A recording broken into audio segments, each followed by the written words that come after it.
A stack of rough planks doesn't look like much at first. To most people, it's just lumber, uneven, weathered, scarred by years of exposure or use. Boards pulled from an old barn, slabs cut from a fallen tree, timbers salvaged from a warehouse that's long since fallen silent. The surfaces are dull, the edges frayed, the colors muted by time and dust. They sit there, stacked and waiting, not yet giving away what they are capable of becoming.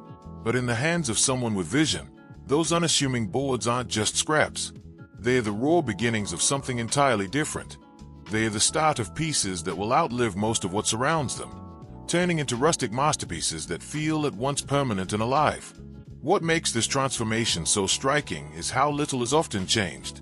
Unlike processed, milled wood that's cut and shaped until it hardly resembles its source, rough planks retain their imperfections.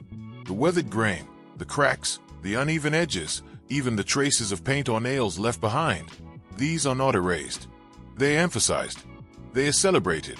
Because rustic beauty doesn't come from uniformity or polish. It comes from truth. It comes from the reminder that this material had a life before it became a table, a bench, a shelf, or a wall. That these planks have history, and that history is part of their strength. The process starts with understanding what the wood already has to offer. Some planks carry deep grooves from years of wear, grain that rises and falls like topography, not clusters that draw the eye like constellations. Others hold the quiet contrast of heartwood and sapwood, bands of light and dark that seem painted on but are just the tree's natural growth. Some even carry the faint shadow of their past lives, ghostly nail holes, a strip of old whitewash clinging to the surface, bane marks from when they were part of something entirely utilitarian. Each detail is a reminder. This wood has seen things. It has survived.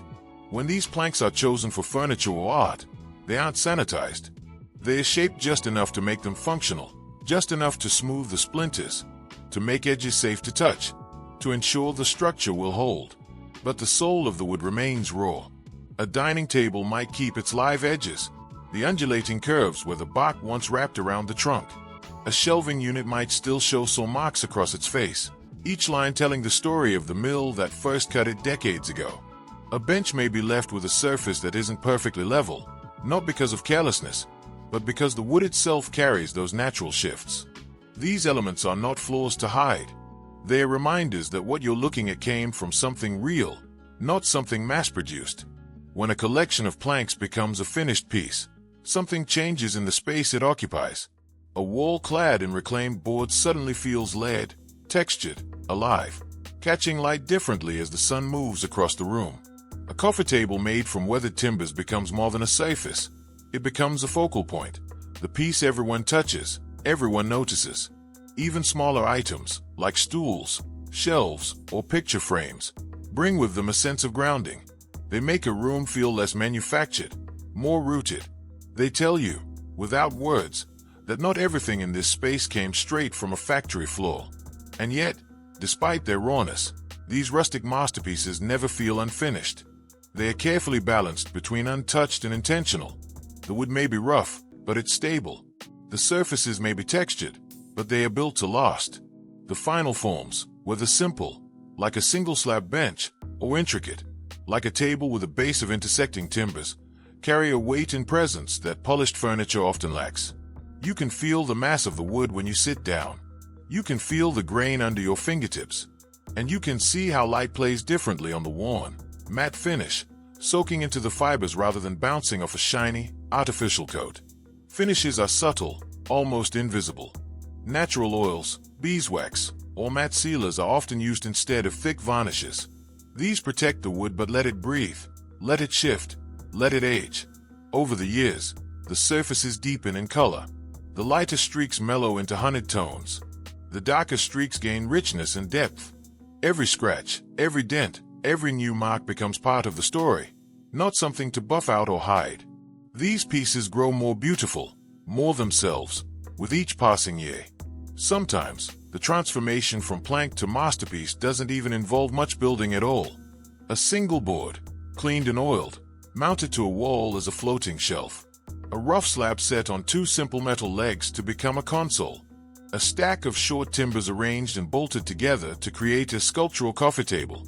The artistry often lies not in making the wood conform, but in letting the wood lead.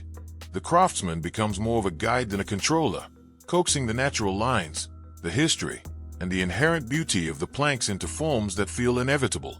What's most compelling about these rustic pieces is how they connect people to something older than the present moment.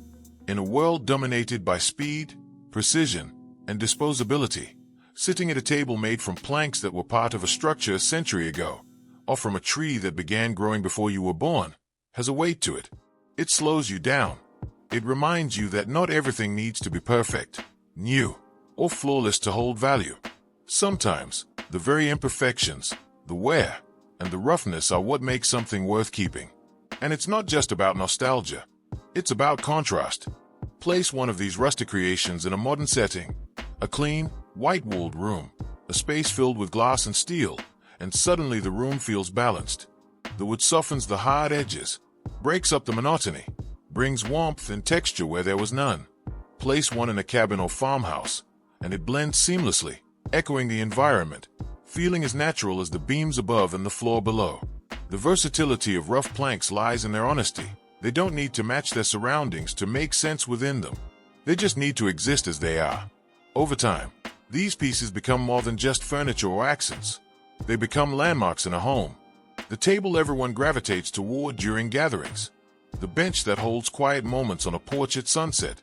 The shelving that carries books, plants, and mementos, all while holding its own as an object worth noticing. Even when they are not the focus, they are present in a way few other things are. They never feel temporary. They never feel disposable. They simply endure. That's the real magic of taking rough planks and turning them into rustic masterpieces. You're not just creating objects. You're revealing something that was already there, waiting to be seen. You're taking the marks of time, the scars of use, the raw, uneven beauty of nature, and giving it a new role, a new life. And when you place that finished piece in a space, it doesn't just fill a function. It transforms the atmosphere. It tells a quiet story of resilience and patience. It reminds you, every time you walk by, that beauty doesn't need polish, symmetry, or perfection. Sometimes, it only needs truth. Rough planks don't look like much at first. Twisted edges, uneven widths, sore marks, cracks. Some are weathered gray, others fresh cut with fibers still rough to the touch. They're the kind of boards most people stack in a corner, waiting to bang, scrap, or ignore. But in the right hands, those same planks can become something else entirely. Something that feels both old and new. Something that feels like it belongs. The first step is seeing the grain under the grime. Every board holds its own pattern. Tight rings, swirling lines, scars from branches long gone. These aren't flaws to erase.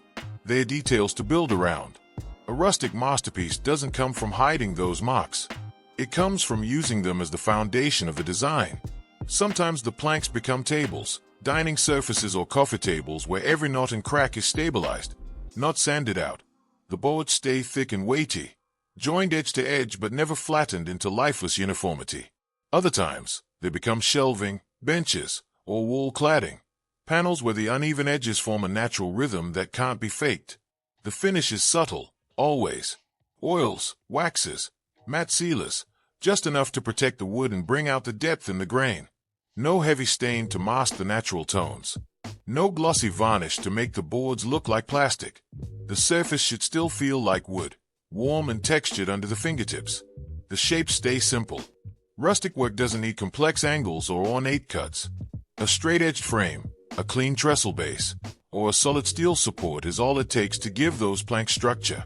The boards themselves are the detail. The craftsmanship comes in restraint, knowing where to smooth, where to leave roughness, and when to stop. And when rough planks are turned into full installations, wall art, headboards, even entire feature walls, the effect is more than just texture. It becomes atmosphere. The space feels heavier, more grounded, like it's been standing for decades even if it was finished yesterday. That's the quiet power of wood left honest.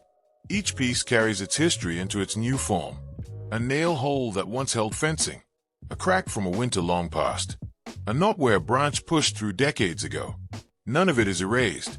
All of it is stabilized, softened, and given a second life. And when you see the finished work, it doesn't feel like the boards were rescued. It feels like they were waiting to be joined, leveled, finished just enough to endure, and then placed where they can do what they were always meant to do: hold weight, take up space, and bring the presence of the forest into a human room. And when the room finally empties out, the air still carries the quiet gravity of the wood, each line, each crack, each rough edge settling into the silence like it belongs there, as if the planks never stopped being part of something larger, even after becoming something entirely new.